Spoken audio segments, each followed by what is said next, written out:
Hi hello everyone, welcome to আপনার লাইফস্টাইলে। আশা করছি তোমরা সকলেই খুব ভালো আছো আর আমিও খুব ভালো আছি। তো দেখো এখানে কিন্তু একদম ঝটপট রেডি হয়ে গেছি। আর এখানে কিন্তু আমরা সবাই পার্লার ছাড়াই সেজেছি, মানে সবাই নিজেই বাড়িতে সাজুগুজু করে নিয়েছি। তো এখন কিন্তু আমরা রওনা দেবো। ওইটা দেখো ছেলের মাকে দেখো কত গর্জাস লাগছে, দেখে মনেই হচ্ছে না যে ছেলের বিয়ে।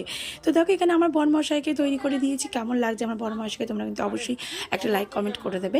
আর এখানে দেখো আমার ছানাটাকে দাদার বিয়েতে দেখো ড্রেস পরবে বলে সব কিছু কিন্তু নতুন সব কিছু কিনেছে, জুতো থেকে শুরু করে ড্রেস প্রত্যেকটা। অনেকক্ষণ আগে বেরিয়ে গেছে। আমরা যেহেতু মেয়েরা রেডি হতে অনেক টাইম লাগে, তাই জন্য কিন্তু আমরা সাজুগুজু করে একেবারে বাসে উঠে বসে গেছি। আর ছেলের বাবা প্রত্যেকে কিন্তু আগে গাড়ি নিয়ে বেরিয়ে গেছে। আর এখানে দেখো আমার যা, আমার ননদিনীরা সবাই কিন্তু রয়েছে। এই কজন আমরা বাসে করে এখন রওনা দেবো।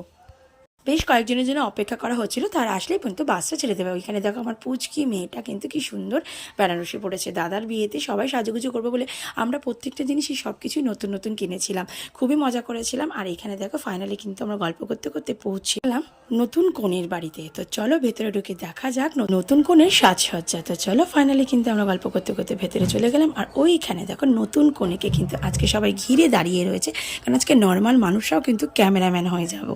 আর এখানে আর আমাদের বাড়ির ছেলেকে বর বেশে কেমন লাগছে অবশ্যই কিন্তু তোমরা জানিও।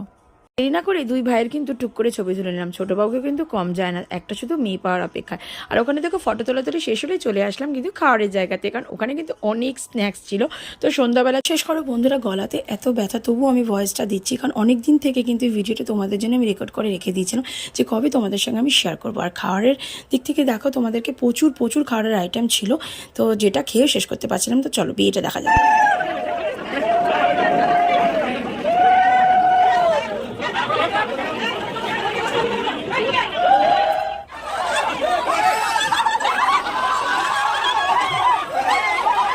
সত্যি বলতে কি বলতো গাইজ, এইগুলো না হলে কিন্তু বিয়ে বাড়ি একদমই জমজমাট মনে হয় না। তো এইগুলো না হলে কিন্তু একদমই বিয়ে বাড়িতে মজাই আসে না। তো চলো ফাইনালি কিন্তু বিয়ের পিড়িতে কিন্তু বসেই পড়লো। আর নতুন দম্পতিকে কেমন লাগছে তোমরা কিন্তু অবশ্যই জানিও, কেমন মানিয়েছে ওদেরকে, খুবই সুন্দর ভালো লাগছে। আর ওখানে দেখো আমার বরমহাশয় বিয়ে পড়াতে বসে গেছে। আর এখানে ফাইনালি কিন্তু সেই সময়টার অপেক্ষায়, কারণ দেখো এই সিঁদুরদানের সময় কিন্তু একটা মেয়েদের আলাদাই অনুভূতি। তো ফাইনালি সিঁদুরদানের ছেলেরাও কিন্তু একটু নার্ভাসই হয়ে থাকে, কারণ এই দেখো সেটা বুঝতেই পারে না, যেহেতু না দেখে সিঁদুর পরানোটা হয়, ওই জন্য কিন্তু সেটা একটু নার্ভাস হয়ে যায়। তো দেখো ফাইনালি কিন্তু সিঁদুরদান হয়ে গেল।